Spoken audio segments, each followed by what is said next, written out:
2 માં તો જોઈશું સ્વાધ્યાય 8.1 લાસ્ટ ક્લાસમાં આપણે કેવી રીતે સમજી ગયા હતા કે દશાંશ સંખ્યા કોને કહેવાય છે એને કઈ રીતે દર્શાવવામાં આવે છે.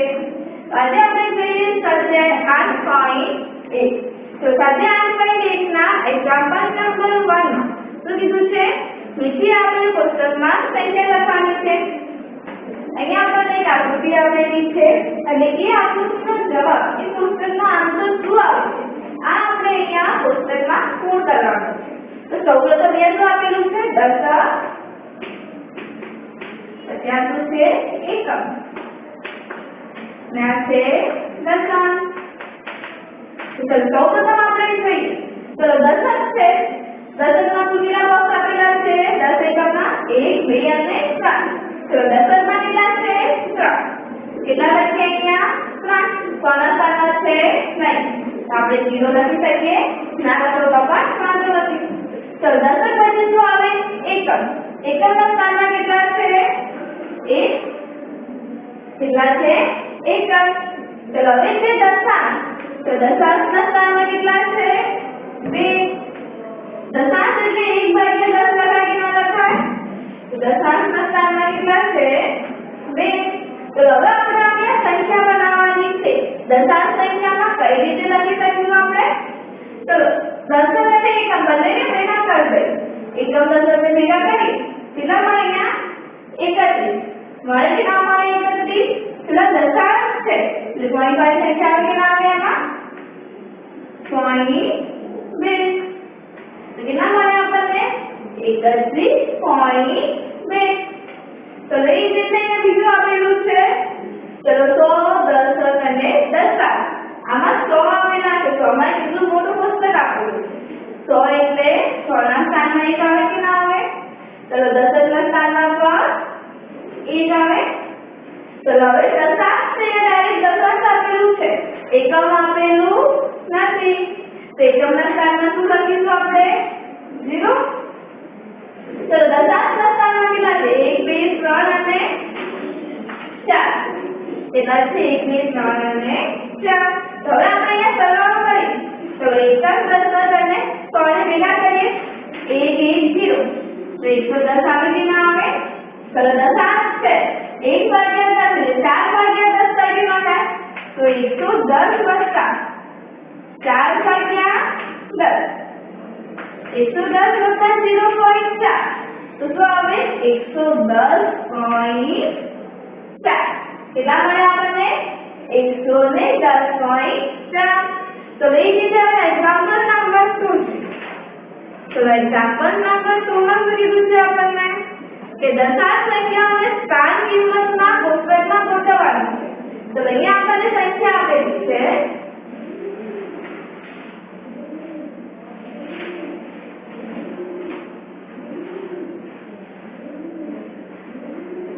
તો અહીંયા જોઈએ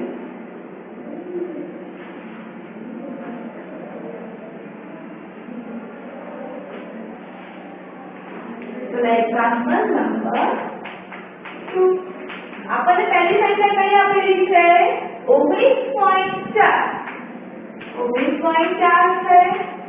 બીજી સંખ્યા કઈ છે 0.3 અને બીજી સંખ્યા કઈ છે 10.6 છે. તો આ સંખ્યાને આપણે એક જ દશકના પુસ્તકમાં પૂર્ણ કરવાની છે. ટોટલ સંખ્યા કઈ છે 19.4. તો કોઈ પછીના સ્થાને આપણે એકમ કરીશું અને એના પછીને દશક. ચલો 9 ટકા આવશે તો પછી એકમમાં આવે ચલો 1 ટકા આવશે દશકમાં. પોઈન્ટ પછીની સંખ્યા દશાંશમાં લખી શકીએ આપણે 0.4 છે તો 4 ટકા આવશે દશાંશમાં. તો વળીને આપણે 19.4. તો એ જ રીતે જોઈએ 0.3 છે તો 0.3 પોઈન્ટ પછી સંખ્યા એકમમાં કહેવાય અહીંયા કેટલા આવશે 0. પોઈન્ટ પછી દશાંશ કહેવાય તો મળી ગયા આપણને 0.3. હવે કઈ છે બીજી સંખ્યા 10.6 છે. ચલો 10.6 છે તો શું કરીશું આપણે અહીંયા પહેલા તો એકમ દશક. દશકના સ્થાનમાં 1 છે કે નહીં અને એકમના સ્થાને કેટલા આવશે 0 અને દશાંશમાં 6 મળી ગયા 10.6 એટલે બાકીનો જે રહેશે એ તમારે જાતે પ્રયત્ન કરવાનો છે તો હવે જોઈએ એક્ઝામ્પલ નંબર 3 તો એક્ઝામ્પલ નંબર 3 માં આપણને શબ્દોમાં આપેલું છે અને એને શેમાં ફેરવવાના છે અંકોમાં લખવાની છે તો આપણે આ પાંચમાં લખી ગયા છે કે શબ્દોને અંકોમાં કઈ રીતે લખવું તે ચલો જોઈએ એક્ઝામ્પલ નંબર 6 તો પહેલી સંખ્યા કઈ આવેલી છે 7 દશાંશ 7 દશાંશ તો 7 દશાંશ છે હવે આપણે એને અંકમાં લખવાની છે ચલો 7 તો 7 લખાય કે ના લખાય દશાંશ છે તો ગુણ્યા 1/10 થાય કે ના થાય ચલો 7/10 7 ગુણ્યા 7 આવે કે ના આવે ને છેદના 10 એવા એવા લખ્યા તો 7/10 અને અંકોમાં કઈ રીતે લખાય 0.7 તો આવે 0.7 7 દશાંશ તમે ડાયરેક્ટ લખી શકો 7 દશાંશ દશાંશ એટલે 7/10 થાય કે ના થાય 7/10 એટલે 0.7 મળી ગયા આપણને તો એ જ રીતે 2 દશાંશ અને 9 દશાંશ 2 દશાંશ 9 દશાંશ ચલો 2 દશાંશ અને 9 દશાંશ થાય કે ના થાય 2 દશાંશ છે એટલે 20 દશાંશ સ્થાનમાં 2 છે એટલે 2 ગુણ્યા 10 કરી 2 ગુણ્યા 10 પ્લસ શું આવશે 9 દશાંશ 9/10 ચલો આવશે અહીંયા 20 વત્તા 9/10 એટલે 0.2 ના થાય તો 2 દશાંશ 9 દશાંશ શું જાણવાનું આપણને 20.9 અંકોમાં લખાય કે ના લખાય રીતે 20.9 ચલો ત્રીજામાં શું કીધું છે 14.6 એટલે એકદમ ઈઝી છે 14.6 એટલે 14 થાય કે ના થાય પોઈન્ટ એટલે અહીંયા આપણે પોઈન્ટ મૂકી દેવાનું 6 એટલે અંકોમાં 6 કેટલા મળ્યા 14.6 ચલો હવે આપણે જોઈએ બાકીના એક્ઝામ્પલ તમે જાતે કરવાના છે હવે આપણે જોઈએ એક્ઝામ્પલ નંબર 6 એમાં આપણને શું કીધું છે કે હવે આપેલ સંખ્યાને દશાંશ સ્વરૂપે ફેરવવાનું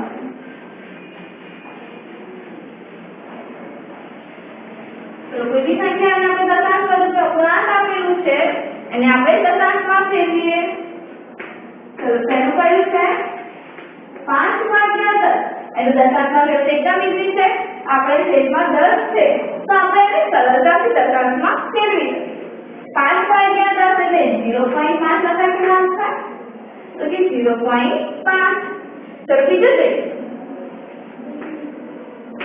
3 વત્તા કેટલા છે 7/10 3 વત્તા 7/10 તો સૌપ્રથમ 3 લેવા રાખીએ તો 7/10 છે તો 7/10 એટલે 0.7 કેટલા છે વત્તા 0.7 તો એનું દશાંશ કેવું મળશે 3.0 પ્લસ 0.7 કેટલો મળે સરવાળો આપણને 3.7 આપણે પોઈન્ટ વાળા સરવાળા પાંચમા ધોરણમાં શીખીને આવ્યા છે તો 3 વત્તા 7/10 કરી તો જવાબ મળે આપણને 3.7 ચલો હવે જોઈએ સી 200 વત્તા 60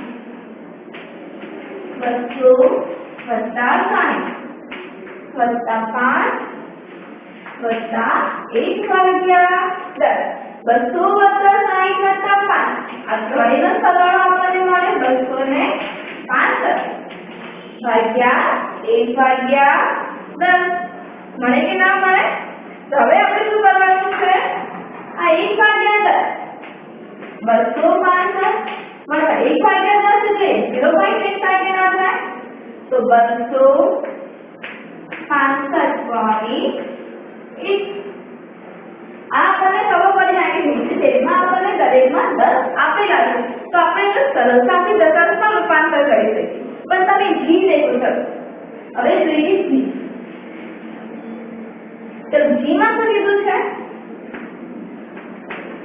3/2 આપેલા છે જી માં કેટલા આપેલા છે 3/2 તો આપણે ક્યારે એને દશાંશમાં ફેરવી શકીએ સરળતાથી જ્યારે નીચે 10 આપેલા હોય 100 આપેલા હોય કે 1000 આપેલા હોય પણ અહીંયા તો કેટલા આપેલા છે બે આપણે થિયરીમાં જોઈ ગયા હતા તો થિયરીમાં તો જોયું હતું આપણે કે 3/2 આપેલા હોય તો શું કરવાનું પહેલા તો 3/2 છે કે નહીં તો 3/2 નીચે 10 લાવવા માટે શું કરશું ઉપર નીચે અંશ અને છેદને 5 વડે ગુણીએ તો 3/2 ગુણ્યા 5 अंशમાં 5 વડે ગુણવાના અને છેદમાં પણ 5 વડે તો 5 તારી 15 5 દુ 10 મળી જાય છેદમાં 10 આપણને તો કેટલો જવાબ આવશે દશાંશમાં 1.5 કેટલો મળે આપણને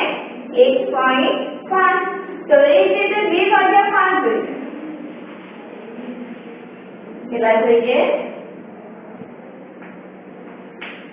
2/5 અહીંયા 2 હતા તો 5 વડે ગુણ્યા અહીંયા 5 તો કેટલા વડે ગુણીશું 2 વડે તો 2/5 ગુણ્યા 2/2 તો 2/5 ચલો 2 દુ 4 5 દુ 10 ચલો 4/10 છે તો 0.4 લખાઈએ ના લખાય તો કે 0.4 રાજસ્થાન કોઈ પણ સંખ્યા આપેલી હોય તો આપણે એને દશાંશ સંખ્યામાં લખી શકીએ છીએ જો નીચે 10 100 ના હોય તો જોવાનું ઉપર નીચે એવી સંખ્યા લાવવાની કે જેનો આપણો છે 10 100 કે 1000 કરી શકીએ તો હવે જોઈએ એક્ઝામ્પલ નંબર 5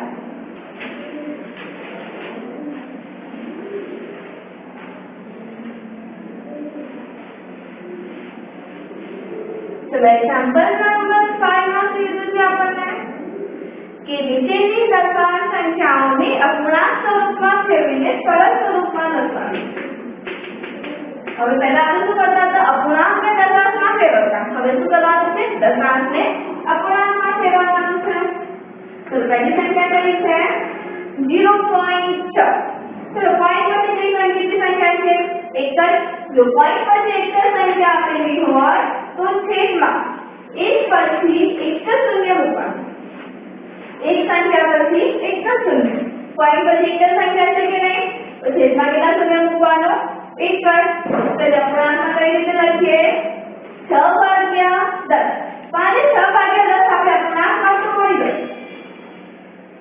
મળી ગયું કે ના મળી ગયું પરંતુ હવે આપણે શું કરીશું એનું જ્યાં સુધી એને સરળ સ્વરૂપમાં એના જ્યાં સુધી બાદ પડે છે ત્યાં સુધી એનો આન્સર છે જમડાવી આપણે તો અહીંયા 3 દુ 6 થાય કે ના થાય છે કે નહીં ચલો 10 માં 5 દુ 10 ચલો બે કેન્સલ થઈ ગયા કેટલા મળે આપણને 3/5 મળી કે ના મળે 3/5 તો એક રીતે જોઈએ 2.5 કેટલા છે 2.5 છે તો 2.5 અહીંયા નો પોઈન્ટ પછી કેટલી સંખ્યા છે એક જ આ ટોટલ સંખ્યા કઈ થઈ પછી પોઈન્ટ પછી એક સંખ્યા છે તો એક પછી એક જ શૂન્ય આવે કે ના આવે ચલો આપણે આને અપૂર્ણાંકમાં ફેરવી દીધા હવે આપણે શું કરીશું એનું શું કરીશું જ્યાં સુધી એનો ભાગ પડે છે ત્યાં સુધી એના ભાગ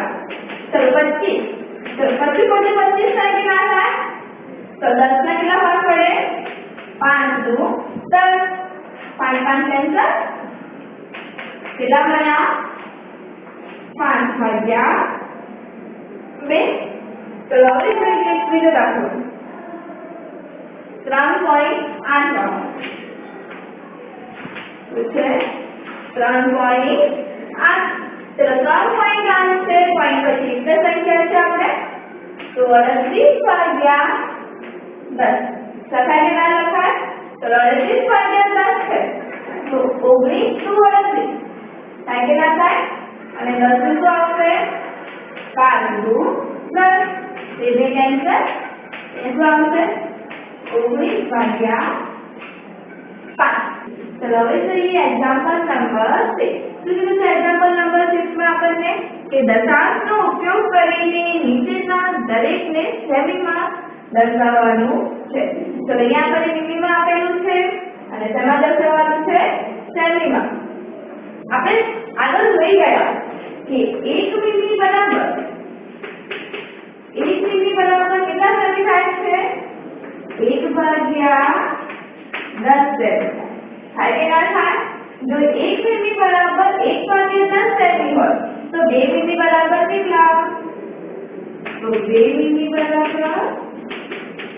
કેટલા તો શું કરવાનું આ 2 છે આ 1 માં ગુણાઈ જાય કે ના ગુણાઈ જાય તો શું આવશે 2 ગુણ્યા 1 ભાગ્યા 10 ચલો 2 કા 2 2 ભાગ્યા 10 કરી ચલો હવે આપણે શું કરવાનું જાણે 10 આસપાસ ફેરવી દઈએ જો 2 ભાગ્યા 10 આવે તો શું જવાબ મળે આપણને 0.2 સેમી કેટલો જવાબ મળે આપણને સેમીમાં 0.2 ચલો એ જ રીતે બીજા એક્ઝામ્પલ 30 મિલી છે હવે 30 મિલી ને શામાં ફેરવશું આપણે સેમીમાં ચલો 1 મિલી બરાબર 1 ભાગ્યા 10 સેમી કેટલા મિલી છે આપણી પાસે 30 મિલી તો 30 મિલી બરાબર કેટલા ચલો કેટલા થશે શું આવશે 30 ગુણ્યા 1 ભાગ્યા 10 તો 30 એકા 30 ભાગ્યા 10 ચલો આ ગુણ્યા કેન્સલ થઈ જાય કેટલો જવાબ મળે આપણને 3 સેમી કેટલો મળે છે 3 સેમી તો એટલા સાઈડમાં પર ફેરવી આપણે તો 116 મિલી છે હવે 116 મિલી ને શેમાં ફેરવવાના ફેરવી સેમીમાં ચલો જોઈએ કે 1 મિલી બરાબર કેટલા આવશે 1 ભાગ્યા 10 સેમી આપણી પાસે કેટલા છે રકમમાં 116 મિલી તો 116 મિલી બરાબર કેટલા તો શું આવશે 116 ગુણ્યા 1 ભાગ્યા 10 તો 116 એકા 116 ભાગ્યા 10 ચલો આપણે કેટલા પોઈન્ટ આપવાના છે 1 પોઈન્ટ તો કેટલો જવાબ આવશે 11.6 સેમી કેટલા આવે 11.6 તો બાકીના એક્ઝામ્પલ છે તમારે જાતે ટ્રાય કરવાના છે ચલો હવે જોઈએ એક્ઝામ્પલ નંબર 7 ચલો એક્ઝામ્પલ નંબર 7 માં શું કીધું છે કે સંખ્યા રેખા પર કઈ બે પૂર્ણ સંખ્યાઓની વચ્ચેનો સમાવેશ થાય તો કઈ પૂર્ણ સંખ્યા દશાંશ સંખ્યાની વધુ નજીક છે તો આપણને સંખ્યા રેખા આપેલી છે અને કીધું છે કે જે સંખ્યા આપેલી છે કઈ સંખ્યા કોની વચ્ચે આવે છે તેની સાથે સાથે કઈ સંખ્યા કોની વધુ નજીક છે ચલો પહેલી રકમમાં કેટલા આપેલા છે 0.8 ચલો 0.8 કોની વચ્ચે આવે પહેલા તો 0 અને 1 ની વચ્ચે આવે કે ના આવે તો 0.8 એ 0 અને 1 ની વચ્ચે સેકન્ડ ની વચ્ચે 0.8 એ 0 કરતા મોટી છે અને 1 કરતા કેવી છે નાની છે તો હવે આપણને થાય કે 0.8 સૌથી વધારે કોની નજીક કહેવાય 0 ની નજીક કહેવાય કે 1 ની નજીક કહેવાય તો 0.8 આપણે દર્શાવીએ તો તે કઈ આવે અહીંયા આવે કે ના આવે તો સૌથી વધુ નજીક કોની કહેવાય છે 1 ની નજીક તો 0.8 એ 1 ની વધુ નજીક છે ચલો 5.1 5.1 કોની વચ્ચે આવે છે તો 5.1 એ 5 અને 6 ની વચ્ચે આવે કોની વચ્ચે આવે છે 5 અને 6 ની વચ્ચે આવે ચલો 5.1 એ 5 અને 6 ની વચ્ચે આવે ચલો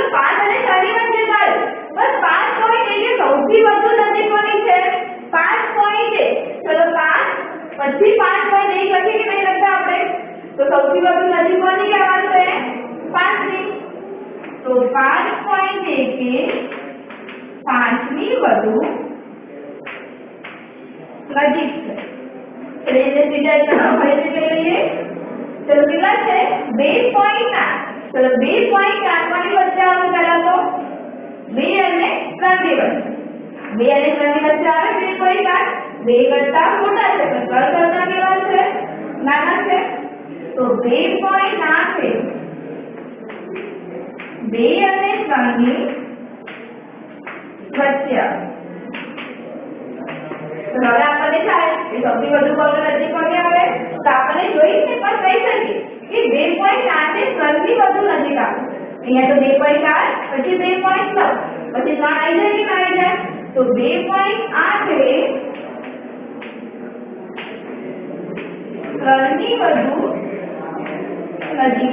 સેકન્ડ ની નજીક આપણે લઘુત્તમ પ્રમાણમાં જોઈએ કે 2.8 એ 3 કરતા ખાલી 2.8 અને પછી 3 આપણને મળી જાય છે. તો હવે જોઈએ એક્ઝામ્પલ નંબર 8. તો હવે જોઈએ એક્ઝામ્પલ નંબર 8 માં શું કીધું છે કે સંખ્યા રેખા પર દર્શાવવાનું છે આપણે. તો કઈ રીતે દર્શાવીશું આપણે? ચલો 0.2 છે પહેલામાં. ચલો 0.2 કોની વચ્ચે આવે પહેલા તો? 0.2 0 અને 1 ની વચ્ચે. કોની વચ્ચે આવે? 0 અને 1 ની વચ્ચે. ચલો હવે 0 અને 1 ની વચ્ચે આપણે કેટલા નંબર પાડીએ છીએ? 10. આપણે જોઈ ગયા હતા આગળ 1 2 3 4 5 6 7 8 અને 9. ચલો હવે જોઈએ 0 0.1 0.2 0.3 4 0.5 0.6 0.4 0.8 અને 0.9. પછી 1.0 લખો કે 1 લખો ચાલે. તો આપણે શું દર્શાવવાનું છે હવે? 0.2. તો 0.2 ક્યાં આવશે અહીંયા? આ થઈ ગયા આપણે સંખ્યા રેખાનું નિરૂપણ. તો એ જ રીતે ચલો બીજું જોઈએ હવે. તો 1.9 કોની વચ્ચે આવે? 1.9 એ ચલો 1.9 એ 1 અને 2 ની વચ્ચે આવે. આવે કે ના આવે? 1 કરતા મોટા છે પણ 2 કરતા કેવું છે? નાનું છે. તો 1.9 કોની વચ્ચે મળે છે? 1 અને 2 ની વચ્ચે. તો 1 અને 2 ની વચ્ચે ફરીથી કેટલા નંબર લખવાના આપણે? 10 કાપા પડે 1 અને 2 ની વચ્ચે તો ચલો 1.2 1.3 1.4 1.5 1.6 1.7 1.8 1. અને 2. તો આપણે દર્શાવવાનું છે કેટલું છે અહીંયા? 1.9. અહીંયા 1.9. આ મળી આપણને સંખ્યા રેખાનું નિરૂપણ. ચલો હવે જોઈએ એક્ઝામ્પલ નંબર 9. તો એક્ઝામ્પલ નંબર 9 માં શું લીધું છે કે આપેલ સંખ્યા રેખાના બિંદુઓ પર અહીંયા આપણને શું આપેલું છે? A B C અને D આપેલા છે. તો હવે શું કીધું છે? સંખ્યાનું નિરૂપણ કરવાનું છે. ચલો નિરૂપણ કઈ રીતે કરશું આપણે? તો હવે અહીંયા 0 છે. તો 0 પછી શું આવશે? 0.1 0.2 0.3 0.4 0.5 0.6 0.7 અને 0.8. ચલો એ આગળ શું મળે છે? તો આપણને કઈ સંખ્યા મળી? આગળ 0.8 મળ્યા. ચલો હવે એ જ રીતે 1 પછી શું આવશે? 1.2 1.3 પછી આવશે 1.4. તો બી આગળ શું મળ્યું આપણને? 1.4. તો એ જ રીતે સી 2 છે. 2 પછી શું આવે?